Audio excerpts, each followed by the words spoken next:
First of all, let me just start off by thanking everybody for being here today. And I want to thank a few people behind me today as we start off.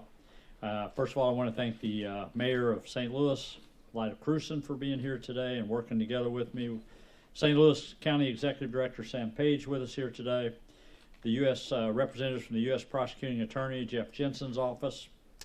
And with U.S. Marshal John Jordan's also with us today. The Missouri Department of Public Safety Director Sandy Karsten. The Missouri State Highway Patrol Colonel Eric Olson. The St. Louis County Police Chief John Belmar. The St. Louis City Police Chief John Hayden. And Judge Jimmy Edwards. As your governor and a former law enforcement officer for more than 22 years, protecting the citizens of our state is one of the utmost importance to my administration. We know we have a serious problem with violent crime that must be addressed. We have spent the past months meeting with leaders and organizations at all levels to better understand the issues and discuss possible solutions. Today, we met with additional community groups, Better Family Life, and for the second time, the St. Louis Metropolitan Clergy Coalition. We also met with other local, state, and federal prosecutors to discuss how the state and the Attorney General might be able to assist. We also concluded a follow-up to last week's meeting with Mayor Krewson, County Executive Page, and several other local and state and federal law enforcement partners. When I stood here a week ago, I told you we would come back in 10 days with action items we at the state can do to help fight violent crime in the area. And I'm here today to share with you these action items. Starting October the 1st, we will commit approximately 25 state personnel to get more boots on the ground and support law enforcement operations, such as the Atf Strike Force. The Atf Strike Force is in place to combat the growing number of gun crimes. Its mission is to disrupt and destroy criminal activity and remove weapons from the hands of violent offenders. They have asked for 2 uniformed officers. We are assigning 2 State Highway Patrol troopers to that strike force. Also, the U.S. Marshals Fugitive Task Force. The task force combines the efforts of federal, state, and local law enforcement agencies to locate and to apprehend the most dangerous fugitives. They asked for 2 uniformed officers, and we are assigning 2 state troopers to that force. Also, the Mission SAVE Task Force. The SAVE Task Force targets the most violent individuals while also working on long-term drug investigations around organized crime and gang activity. They asked for 2 uniform officers and 1 analyst. We are assigning 2 state troopers and 1 cyber analyst. Also, the Highway Patrol's interstate surges. These patrol surges will take effect on interstates throughout the city, primarily on I-70, as well as I-55, I-44, and Highway 6440, which will consist of 4 to 6 troopers per surge. This is about targeting violent criminals and getting them off the streets. It is not about minor traffic violations. We are also working with the U.S. Attorney's Office to assist with federal-level gun and drug cases. In addition to the Assistant Attorney Generals the state has already provided, we will assign 2 additional investigators to this already successful partnership. Through this team's effort, the U.S. Attorney General's Office has increased the number of gun and drug cases by more than 100% from just 2 years ago. The Violent Crime Unit has already indicted nearly 500 cases so far this year and is currently preparing another 200 cases for indictments. Our contributions will help accelerate these efforts. These are the immediate actions the state can take to start addressing this issue. In addition, our plan includes long-term actions to help with recovery services. We have approximately $2 million in Victims of the Crime Act, funds available specifically for the St. Louis area. These funds will be used to support victim service days through the Department of Public Safety. These will be staffed by 2 program representatives from the Crime Victim Service Unit and 2 social service workers. These funds will also potentially support additional victim advocates in the area. We are encouraged by the partnership between the St. Louis Metropolitan Police and Probation and Parole, with focuses on a heightened supervision program for violent criminals based on law enforcement recommendations.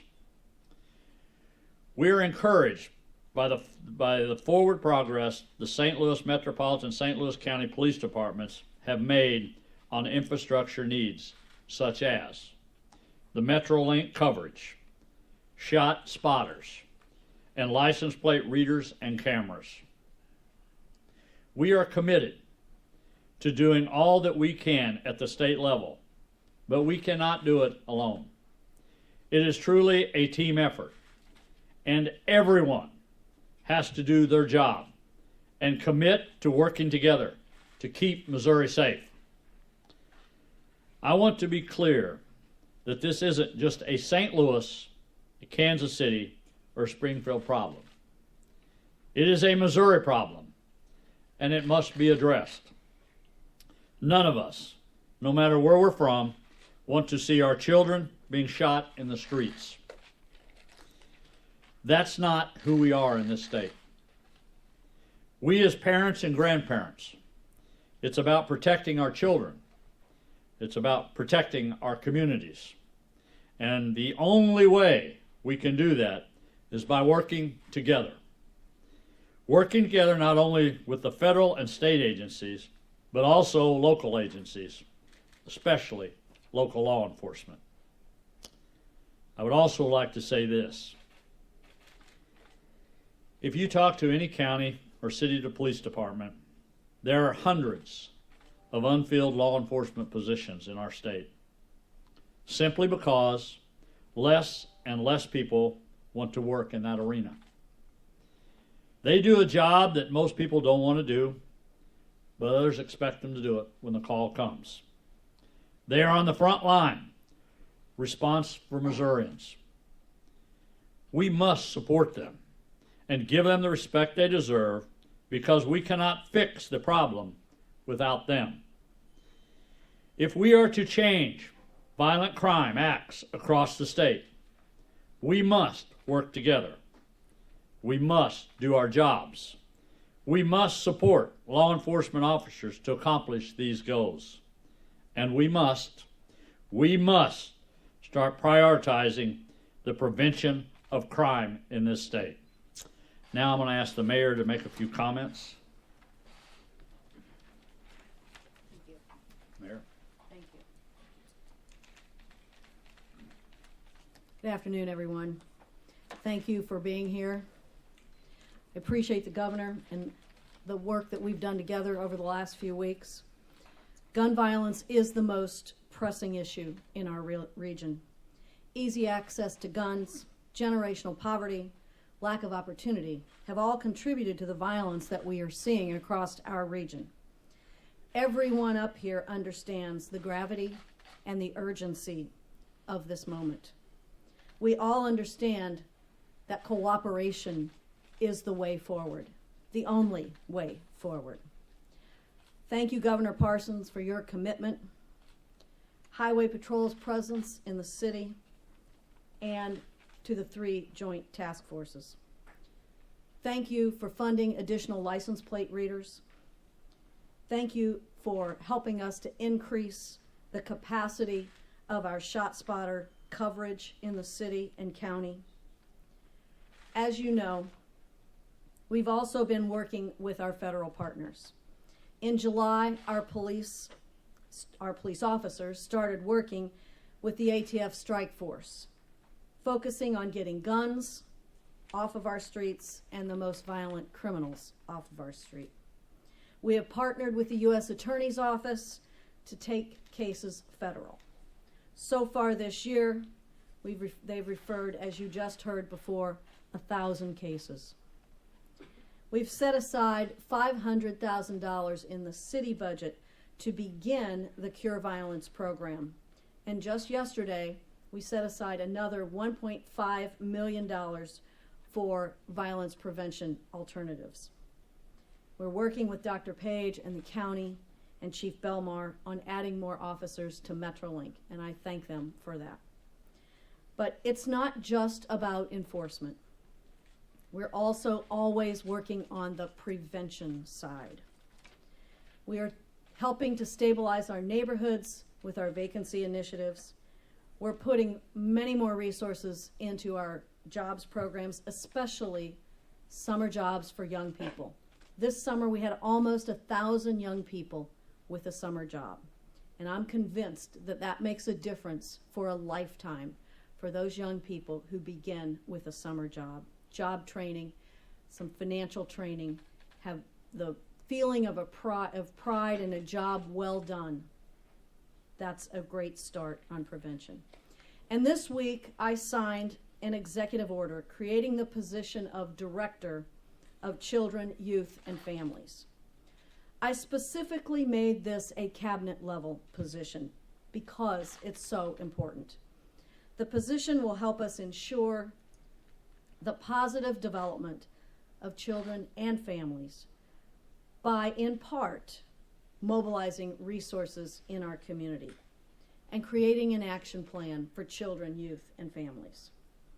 Establishing the Children, Youth, and Families Task Force, which will include elected officials, nonprofits, community members, business leaders, and key stakeholders. I've appointed Will Pinckney, who is here with us today, as the director of this critical position. Will, for the last year, has led our bail reform initiative, and we appreciate his work there, but we know that this significant program is very critically linked to the health of our children, youth, and families. So again, I want to thank Governor Parson. I want to thank County Executive Page. I want to thank all of our state and federal partners, because everyone working together is what will help us bring an end to the violence that we have in our community. Thank you all. I want to turn it over to County Executive Sam Page for a few comments as well.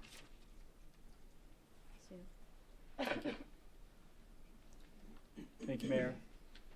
First of all, I want to recognize the support that the governor has brought to the St. Louis region today. It's significant. It's going to be impactful. It addresses crime head-on, but also addresses some of the challenges in our community that lead to crime, and also addresses some of the needs of victims of crime. This is going to make a real difference, and we're happy to have the governor's support. In St. Louis County, we recognize that crime is a regional problem. It doesn't know municipal boundaries. It doesn't understand. And that's why we're going to attack this as a regional issue. St. Louis County, through the leadership of Chief Belmar, is ready to participate and try and help. This morning in St. Louis County, our crime commission met for the first time in 40 years. We're organizing. We met with the crime commission consists of our prosecuting attorney, our chief of police, our presiding judge, our director of justice services, and 3 citizens. We had a good conversation. We're going to make sure that our communication is open. We're working well together to address our problems and our challenges in the county. But we're also willing to help work with the governor's staff, highway patrol, federal agencies, and city officers and leadership to address crime as a regional issue that we know it is. Thank you. Okay, we'll take a few questions now. Governor, what's the total amount of commitment of patrol officers and the total amount of money, dollar worth for everything you're throwing in there? Well, currently there's about 25 that we'll have assigned right off the bat for that, or right in the near future. I think you've got the 2 million, and then that's not even counting what the labor side of that would be to the state. So I'm sure we're going to be up there towards the 4 million, 3 to 4 million before we get done. 3 to 4 million, okay. Okay. And the victim services money, that's new money that's being announced today. That's not some existing program. That's new money. We're going to assign it here to the St. Louis region to help with the victims of the crime. Yes. What kind of time frame are we looking at as far as the commitment? Are we talking a year, 2 years? I think we're going to determine that. The first thing we've all agreed to do is come back and analyze the data of what differences we've made in the near future. I think we'll do that on several occasions. So regardless whether it's 90 days, 6 months, or a year, as long as that program's successful, that's what's going to kind of bear how long we keep that in place. I want to iterate, though, that this is not a permanent position by no means. We're trying to really help with this right now, but we're just going to see how that goes. We're going to play it day by day. Mr. You mentioned that you're also working on the prevention side. This is for both you and County Executive Page. Do you believe that the plan you have today gives you enough support for that prevention side, which you mentioned is being so important? It gives us more support than we had yesterday, and that's good. Mr. Page, you mentioned before, and I'll answer that one. Can I let him Well, answer that? sure. I mean, Please do. of course, we have extraordinary needs in our region to go after the heart of crime. It's been here for decades, and we have real, communities that are devastated economically, and we have real disparities to deal with in our region, and that's part of the problem. But I think what the governor has brought here today is significant and will help. We've got a long ways to go. You mentioned the Crime Commission has just met after 4 years. How much? 40 years. 40 years. Yes. 40 years, so this is not a No, short it met in the term. 70s. Okay. Right. How much has corruption contributed to what's happened in the St. Louis County region as far as attention to crime? I think the scandal that we went through over the past 3 years left a lot of difficult policy questions unanswered, and we're marching through those in a very organized way, and we're going to take on the tough challenges in the county, and this is one of them.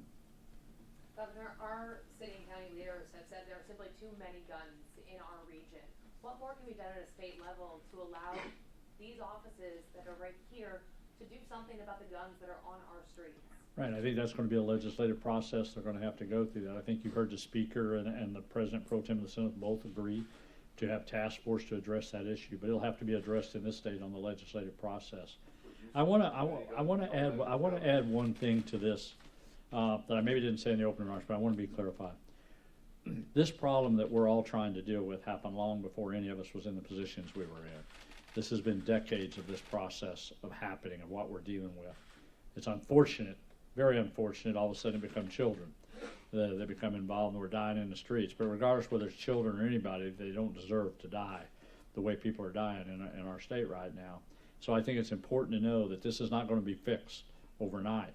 But we're all trying to do everything we can within the powers we have to try to fix the situation. And you had another question. Support some type of gun control changes within our state? Look, I've been pretty open about that on the Second Amendment. I support law-abiding citizens to own guns. The other thing is I've never speculated on a piece of legislation until I see what that looks like coming across my desk. So it'd be way too early to even realize what that might look like. So, and I did that throughout my entire career as governor. Governor Parson, this is not the first time troopers have been deployed in the St. Louis area to fight violent crime. Is there something different about the way you're using them that you think they'll be successful, and in 2021 they're not coming back on the streets for the same reason? I hope they're successful. I think, again, we go back to all of us working together. And if we're working with the federal and the state and the county and the city to really making sure we utilize them resources where they need to go. I think, again, it's important to realize that we are targeting violent criminals.